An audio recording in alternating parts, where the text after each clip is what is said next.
लगता है ईरान माफी मांगेगा कि नहीं? बिल्कुल नहीं मांगनी चाहिए।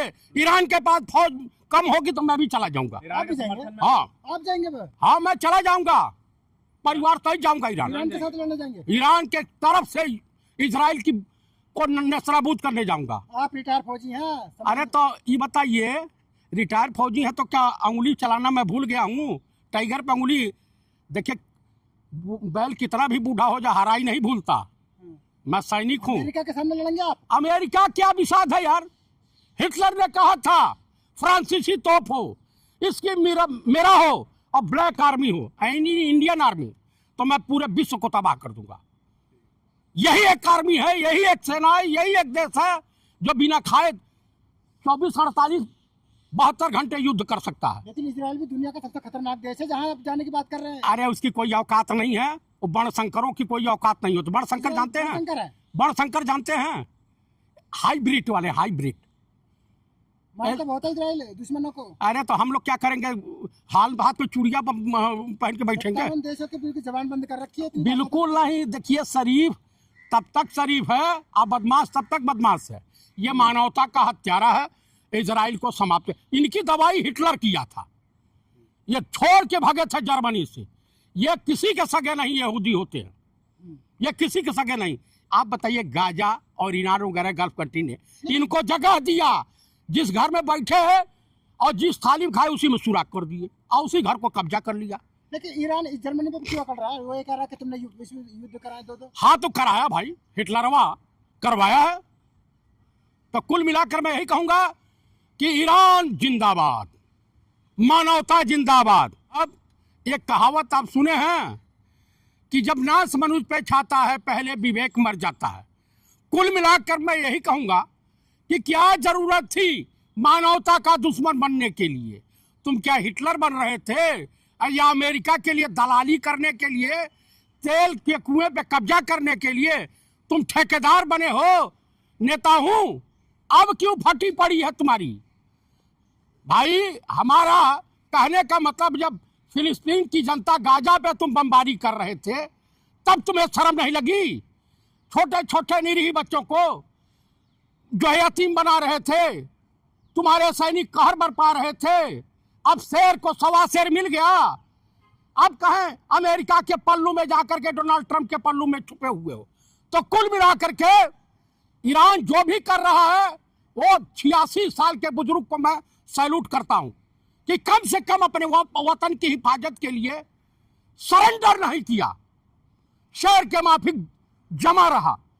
आप बताइए कि यही अमेरिका का जो पिट्ठू बना था, अमेरिका वहां के फील्ड मार्शल जनरल मुनीर को बुला करके वो भोज दे रहा है, सम्मान दे रहा है। और कल G7 की जो बैठक हुई कनाडा में, वहां की सांसद ने वहां की पार्लियामेंट में विरोध किया था और हमारे देश के प्रधानमंत्री कहीं फोटो में दिखाई नहीं दे रहे थे। राजा बाबू, आप बताइए, ये देश का दुर्भाग्य नहीं है तो और क्या है? सुनो, नाम नरेंद्र, काम सरेंडर।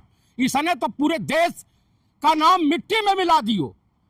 और ईरान का जो शहंशाह बादशाह है, प्रधानमंत्री हैं खुमैनी, उन्होंने तो कम से कम अपने देश के और देशवासियों का सर जो है फक्र से ऊंचा कर दिया। ये किम जोन किस लिए बने हुए हैं? वो भी ईरान के साथ खुल करके आ गए हैं।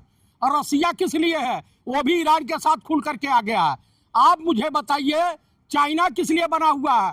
वो भी जो है ईरान के साथ आ गया है। और एक कहावत सुने हैं, अंधभक्तों के ऊपर है, कि जो बचपन में जो बच्चा 2 रुपये के टॉफी के लिए पड़ोसी को अपना बाप बना लेता है, वही इजराइल की बात कर रहा होगा। मैं तो ईरान के साथ हूँ भैया, ईरान के साथ है। हम ईरान के साथ हूँ। करोड़ों हिंदू जो है इजराइल के साथ हैं। पंडित है वो नेतन्याहू।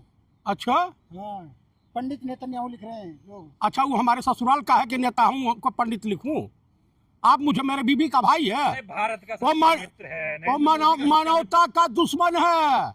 आपको बता दूं, ईरान ही खड़ा था विपत्त काल में भारत के साथ। अच्छा। जो दोगले टाइप के लोग होंगे वो इजराइल के साथ होंगे। हम मानवता की रक्षा करने वालों के साथ रहते हैं। मैं या मेरे जैसे ओरिजिनल ब्राह्मण वो रहते हैं साथ में। अरे लिख रहा होगा वो अंधभक्त होगा आरएसएस का।